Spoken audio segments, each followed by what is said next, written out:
কত পুলিশ মারা গেছে তার তো ঠিক নাই। বিচার হবে, বিচার আমি করবো, কেমন করবো? পুলিশ ডিপার্টমেন্টে প্রত্যেকটা সেক্টরে দুর্নীতি। আমি পুলিশ হয়ে আমার কোনো কাজের জন্য আমাকে অর্থ দিতে হয়, টাকা দিতে হয়। এতে নির্লজ্জতার কি কি কি করবো আমি? সাধারণ মানুষ দূরের কথা, আমরা কোনো পুলিশের কাছে সহযোগিতার জন্য গেলে তারা আমাদেরকে মূল্যায়ন করে না, কোনো কাজে হেল্প করে না, কোনো কিছুতে সুবিধা দিতে চায় না। আজ ডিপার্টমেন্টে বৈষম্য সৃষ্টি করে থেকে গেছেন আপনারা।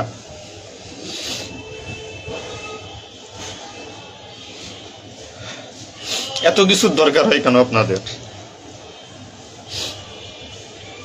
আজ আপনারা কেউ মারা যাননি, সবাই নির্দেশ দিয়ে যার যার মতো সুযোগ মতো পালাইছেন।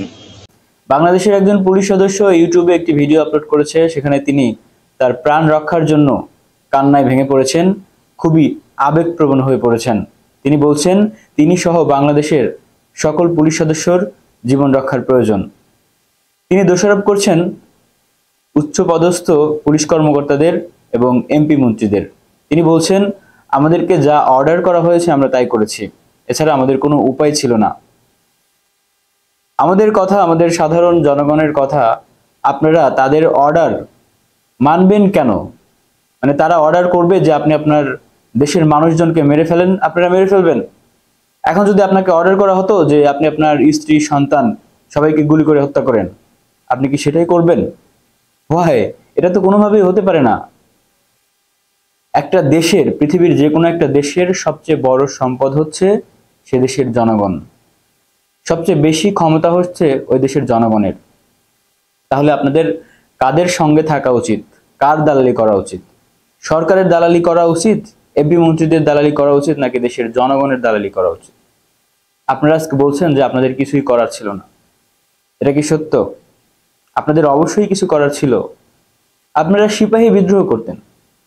আপনারা সব পুলিশ সদস্য একসাথে একটা মিটিং করে আপনারা সিদ্ধান্ত নিতেন। আপনাদের সিদ্ধান্ত উচ্চপদস্থ কর্মকর্তাদের জানিয়ে দিতেন যে আপনারা জনগণের বিরুদ্ধে যেতে পারবেন না। যেমনটা আমরা সেনাবাহিনীর মধ্যে দেখেছি। সেনাবাহিনীর বেশিরভাগ সেনা সদস্য, প্রায় বেশিরভাগ বলবো না, সেনাবাহিনীতে যত সেনা সদস্য আছে কেউই কিন্তু জনগণের বিপক্ষে দাঁড়াতে চায় না। তারা জনগণকে প্রচন্ড রকমের ভালোবাসে। সেনা প্রধান, উচ্চপদস্থ যে সেনা কর্মকর্তারা রয়েছে তারাও কিন্তু শেষ পর্যন্ত জনগণের বিপক্ষে যায়নি, তারা জনগণের পক্ষেই থেকেছে। তো আপনারা যদি এভাবে একদম কনস্টেবল থেকে শুরু করে আরো উচ্চপদস্থ কিছু পুলিশ কর্মকর্তারা মিলে যদি একটা পদক্ষেপ নিতেন, আপনারা যদি এটা বলতেন যে আপনারা জনগণের বিপক্ষে দাঁড়াতে পারবেন না, জনগণের বুকে গুলি চালাতে পারবেন না, তারা আপনাদের ভাই, তারা আপনাদের বোন, মা বাবা, তাহলে কিন্তু এই বিষয়টা আস্তে আস্তে আরো বড় হতে থাকতো, আপনাদের প্রতিবাদটা বাড়তে থাকতো। কিন্তু আপনারা কেউ, আমরা কখনো কোথাও দেখিনি যে আপনারা কেউ একটু প্রতিবাদ করেছেন। আপনারা একজনও একটাও কথা বলেননি চাকরি হারানোর ভয়ে। আপনার চাকরির মূল্য কি আপনার ভাইয়ের জীবনের চেয়েও বেশি, আপনার বোনের জীবনের চেয়েও বেশি? আরে ভাই, জীবনে আপনার কি আছে বলেন? আপনি চাকরি বাঁচানোর জন্য কি একজন মানুষের বুকে গুলি চালাবেন? আপনি চাকরিটা ছাড়া দিতেন, বলতেন যে আমি চাকরি করব না, আমি চাকরি থেকে অব্যাহতি দিলাম। আমরা এর মধ্যে খবর পেয়েছিলাম যে একজন পুলিশ সদস্য, একজন বলতে একজন পুলিশ সদস্যর কথা শুনেছি, হয়তো আরো একজন, সর্বোচ্চ 3 জন বা সর্বোচ্চ 5 জন এরকম পুলিশ কর্মকর্তা চাকরি থেকে পদত্যাগ করেছে, অব্যাহতি দিয়েছে। তাদের প্রতি আমাদের সবার স্যালুট। আপনারা যদি এভাবে গণহারে 100, 200, 500, 1000, 2000 পুলিশ সদস্য যদি চাকরি থেকে অব্যাহতি দিতেন, তাহলে জনগণের বিজয় তখনই হয়ে যেত। তখন কিন্তু বাকি পুলিশরা জনগণের বিপক্ষে দাঁড়াতো না, তখন পুলিশের টনক নড়ে যেত। কিন্তু আপনারা তো এভাবে গণহারে কেউ পদত্যাগ করতে চাননি। আপনারা সরকারের দালালি করেছেন, তাদের অর্ডার মেনে আমাদের ভাইয়ের উপর, আমাদের বোনের উপর গুলি চালিয়েছেন, হত্যা করেছেন। এখন কেন আপনারা এত কান্না করছেন? আপনারা বলছেন আপনাদের কিছুই করার ছিল না। অবশ্যই আপনাদের কিছু করার ছিল, এখন কান্না করে লাভ আছে? হ্যাঁ, তারপরেও আমরা তো মানুষ, আমরা সবাই মানুষ। বাংলাদেশের জনগণ আমরা বুঝি যে এখন বাংলাদেশে যে পুলিশ সদস্যরা রয়েছে তারা আসলে সত্যিই বিপদগ্রস্ত, তারা বিপদে পড়েছে। পুলিশের অনেক ভাই বোন আছে, অনেক না অনেক ভাই বোন আছে, মানে কিছু ছাড়া বেশিরভাগ সাধারণ পুলিশ সদস্য আসলে তারা মন থেকে কেউ চায়নি যে তাদের ভাইদের উপর তাদের বোনেদের উপর গুলি চালাতে। এরকম আছে, এখন তারাও বিপদগ্রস্ত। যারা কখনো অন্যায় করেনি, কাউকে আঘাত করেনি, কাউকে খারাপ ভাষায় গালি দেয়নি, কথা বলেনি, কার উপর রাগ করেনি কোনো মানুষের উপরে, তারাও এখন বিপদে পড়েছে। মানে পুলিশ হলেই সে এখন বিপদে। সে জীবনে কি করেছে করেনি সেটা জনগণ দেখবে না, পুলিশের ড্রেস পরা থাকলেই সে বিপদে। প্রায় প্রতিটা থানায় কিন্তু হামলা হচ্ছে, আগুন দিয়ে পুড়িয়ে দেওয়া হচ্ছে, ভাঙচুর করা হচ্ছে। বিক্ষুব্ধ জনতার মানে এতটা ক্ষোভ পুলিশের উপরে যে পুলিশ আমাদের দেশের নিরাপত্তা কর্মী হয়ে, মানে যাদের উচিত আমাদের দেশের নাগরিককে নিরাপত্তা দেওয়া, আমাদের দেশের জনগণকে নিরাপত্তা দেওয়া, আমাদের ট্যাক্সের টাকায় পুলিশের বেতন হয়, আর সেই পুলিশ কিনা আমাদের ভাই বোনদের বুকের উপর গুলি চালায়। এই বিষয়টা থেকেই কিন্তু পুলিশের উপর মানুষের এত বেশি ক্ষোভ। তো যাই হোক, জনগণের উদ্দেশ্যে আমি বলবো, আসলে পুলিশের যে সাধারণ কনস্টেবল গুলো রয়েছে, সাধারণ সদস্য রয়েছে, বেশ কিছু পুলিশ রয়েছে, তারা খুবই ভালো, তাদের কোনো দোষ নেই, তারা কখনো চায়নি আসলে কারো উপরে এভাবে গুলি চালাতে। আর গুলি বেশিরভাগ পুলিশ চালায়ও নি, যে পুলিশগুলো চালিয়েছে তারা বেশিরভাগ হচ্ছে একদম খাঁটি দালাল পুলিশ। আমাদের উচিত তাদের চিহ্নিত করে শাস্তি দেওয়া, এবং যারা উচ্চ পদস্থ পুলিশ কর্মকর্তা রয়েছে তাদের প্রত্যেকের বিরুদ্ধে আইনি ব্যবস্থা নেওয়া। আমরা কিন্তু সবগুলো ভিডিও ফুটেজ দেখেছি, আপনারা দেখেছেন, আপনাদের কাছে ভিডিও ফুটেজ আছে। আপনারা অবশ্যই সেই ভিডিও ফুটেজগুলো থেকে যারা যারা গুলি চালিয়েছে তাদের প্রত্যেককে চিহ্নিত করবেন। তাদের জন্য আজকে বাংলাদেশের সমস্ত সাধারণ পুলিশ সদস্য, নিরপরাধ পুলিশ সদস্য, মানে ছেলে মেয়ে সবাই কিন্তু বিপদগ্রস্ত। তাই যত দ্রুত সম্ভব আপনারা ভিডিও ফুটেজ দেখে, ছবি দেখে সেই সকল পুলিশদের চিহ্নিত করবেন যারা আমার ভাই বোনদের উপর গুলি চালিয়েছে, যারা বন্দুকটা তাক করে ধরেছে। অনেক পুলিশ সদস্য আছে, আমি নিজেও ভিডিও ফুটেজ দেখেছি, যারা আমার শিক্ষার্থী ভাই বোনদেরকে গালাগালি করছে অকথ্য ভাষায়, এবং দৌড়ানি দিচ্ছে, টিয়ার শেল ছুটছে, গুলি করছে, বাসা বাড়িতে গুলি করছে, জানালায় গুলি করছে। তারপরে অনেক পুলিশ সদস্য, র্যাব সদস্য আছে যারা হেলিকপ্টার নিয়ে গুলি করছে। আসলে এরকম যারা যারা আছে, আপনাদের কাছে যত ভিডিও ফুটেজ আছে সবগুলো আপনারা কালেকশন করবেন, সবগুলো থেকে সে সকল পুলিশ সদস্যদের চিহ্নিত করবেন, তারপরে তাদের কঠিন বিচার করবেন, তাদের শাস্তি দেওয়া হবে। এবং আপনাদের কাছে আমার বিনীত অনুরোধ থাকবে, আপনারা আর কোনো সাধারণ পুলিশ সদস্যকে আসলে এভাবে উত্ত্যক্ত করবেন না, তাদের জীবনের ঝুঁকি আর বাড়াবেন না। তারাও তো আসলে মানুষ, তারাও আমাদেরই আত্মীয় স্বজন, আমাদেরই ভাই বোন, তারা তো বাংলাদেশের বাইরের কেউ না। যে সময় আমাদের শিক্ষার্থী ভাই বোনদের উপর, সাধারণ জনগণের উপরে গুলি চালানো হচ্ছিল, সে সময় কিন্তু আমরা এরকমই বলেছিলাম যে তারা তো আমাদের দেশেরই শিক্ষার্থী, আমাদের দেশেরই জনগণ, তারা তো বাইরের দেশের কেউ না, তাদের উপর কেন আপনারা গুলি চালাবেন? আমরা বাংলাদেশের সবাই, আমরা সকলেই ভাই বোন। হ্যাঁ, ইন্ডিয়া থেকে অনেক সদস্য এসেছিল রয়ের, তারাও কিন্তু আমাদের উপর নির্বিচারে গুলি চালিয়েছে। তারাও আমাদের বাংলাদেশের বেশ কয়েকটি থানায় এখন আটক আছে, আবার বেশ কয়েকজন ইন্ডিয়াতে পালিয়েও গেছে। আমরা এই সকল রয়ের এজেন্টদের অবশ্যই অবশ্যই শাস্তির আওতায় আনবো ইনশাল্লাহ। আমরা সবার বিচার চাই। বাংলাদেশের সমস্ত মানুষের উদ্দেশ্যে আমার আরেকটি কথা বলার রয়েছে, সেটা হচ্ছে আমরা আসলে হুজুকে বাঙালি। খাঁটি একটা কথা আছে, হুজুকে বাঙালি। আমাদের দেশে যখন যেটা ঘটে আমরা সেটা নিয়ে সবসময় পড়ে থাকি, সেটা নিয়ে হই হুল্লোড় করি, চিল্লাচিল্লি করি, আর আমাদের অতীতকে আমরা ভুলে যাই খুব সহজে। একটা ভাইরাল বিষয় যখন আমাদের সামনে আসে আমরা সেটা নিয়ে পড়ে থাকি, তারপর আমাদের অতীতে যেটা চলে যায় আমরা সেটা সুন্দর করে ভুলে যাই। এই যে মনে করেন আমাদের এত শহীদ ভাই বোন, আমরা কিন্তু তাদের ইতিমধ্যেই ভুলে যেতে বসেছি। এখন আমরা তাদের নিয়ে আর তেমন পোস্ট করছি না, কারা কারা শহীদ হলো তাদের খোঁজ খবর রাখছি না, পরিবারে গিয়ে মানে তার পিতামাতার সাথে যোগাযোগ করছি না, কথা বলছি না। অনেকেই আছে যে তার সন্তানের লাশটাও কিন্তু পায়নি। আমাদের তো উচিত যার যার জায়গা থেকে খোঁজ খবর নেওয়া।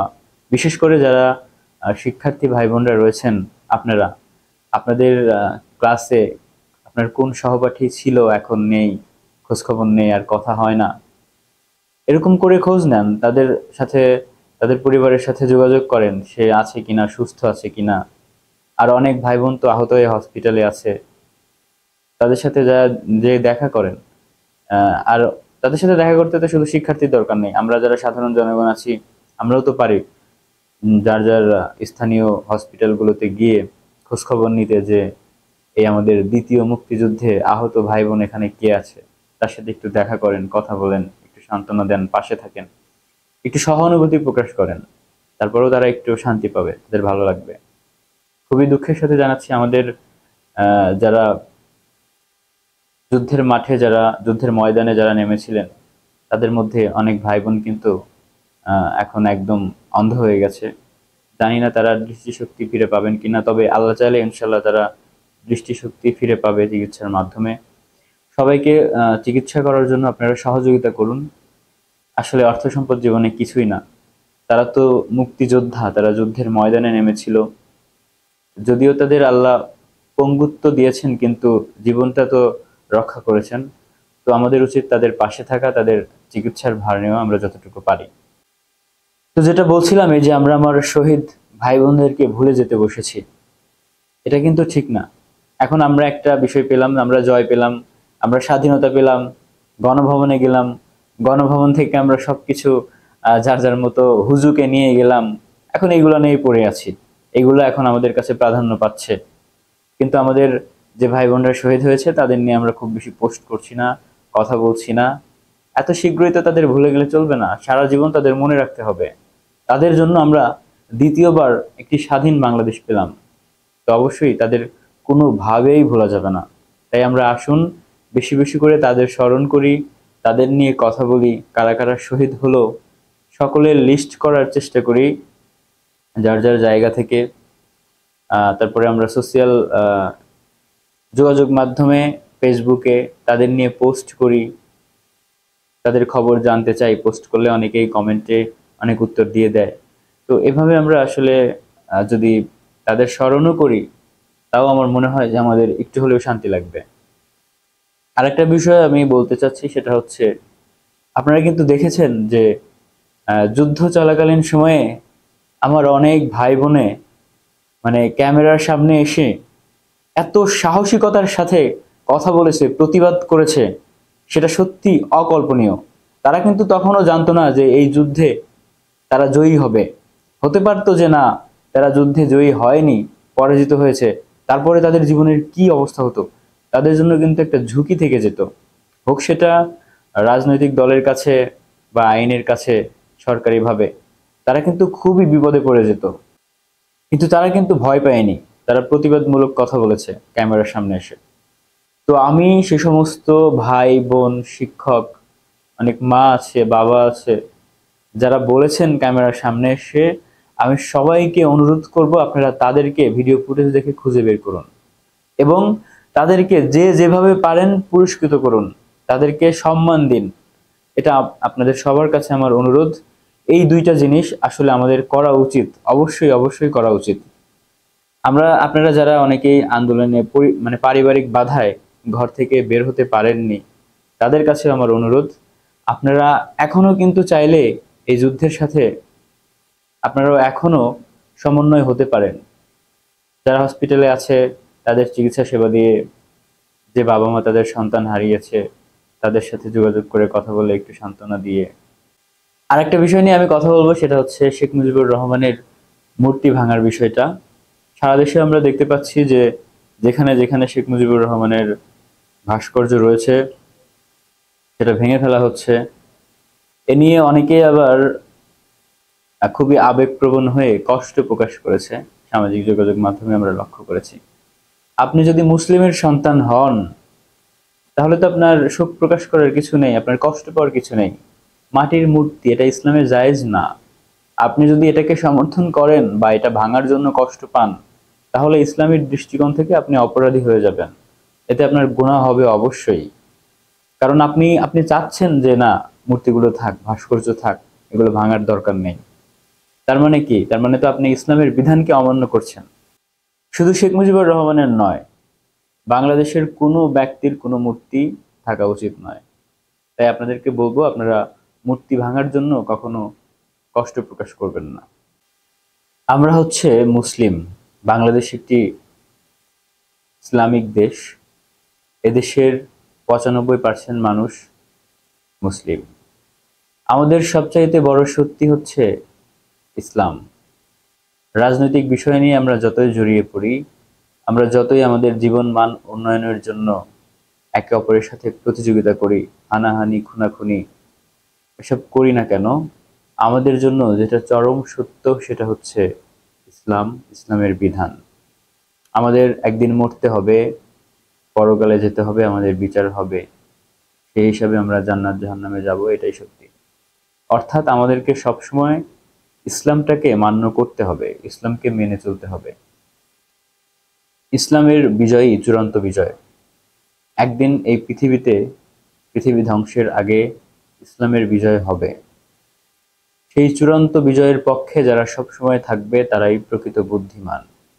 বাংলাদেশে আপনি রাজনৈতিক যে পটভূমি দেখতে পাচ্ছেন, দেখছেন, পর্যালোচনা করছেন, রাজনীতির সাথে জড়িয়ে পড়ছেন, তাতে কোনো সমস্যা নেই। এটা দেশের একটা ব্যাপার, আপনি অটোমেটিকলি সেটার সাথে জড়িয়ে পড়ছেন। কিন্তু ইসলামকে সবসময় আপনার হৃদয়ের মধ্যে ধারণ করবেন, আপনি সবসময় এটা মানবেন, এটা মনে করবেন, এটা বিশ্বাস করবেন, ইসলামই একমাত্র সত্যি। আমি এখন যে পক্ষে থাকি, যেখানেই থাকি, আমাকে অবশ্যই সবসময় ইসলামকেই প্রাধান্য দিতে হবে।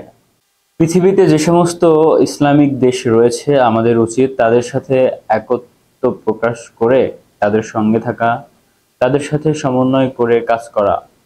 এছাড়া রাশিয়া, চীন রয়েছে যারা আমাদের পরম বন্ধু, তারা আমাদের অনেক সাহায্য সহযোগিতা করেছে, বিপদের সময় আমাদের পাশে থেকেছে, আমাদের ঋণ দিয়েছে, আমাদের প্রযুক্তি দিয়েছে। আমাদের সবসময় উচিত রাশিয়াকে সমর্থন করা, চীনকে সমর্থন করা, ইরানকে সমর্থন করা। তো এই সমস্ত দেশের সাথে যদি আমরা সুসম্পর্ক গড়ে তুলি, বন্ধুত্বপূর্ণ সম্পর্ক গড়ে তুলি, তাহলে আমার ধারণা যে বাংলাদেশের ভবিষ্যৎ খুবই উজ্জ্বল হবে। এবং বাংলাদেশের দেশকে রক্ষা করার জন্য, দেশের সার্বভৌমত্ব রক্ষা করার জন্য এখন থেকেই, এই মুহূর্ত থেকেই সরকার গঠনের পূর্ব থেকে বা পর থেকে যখনই হোক, সেনাবাহিনীর মাধ্যমে আমাদের দেশে সামরিক শক্তি বহু গুণে বৃদ্ধি করা।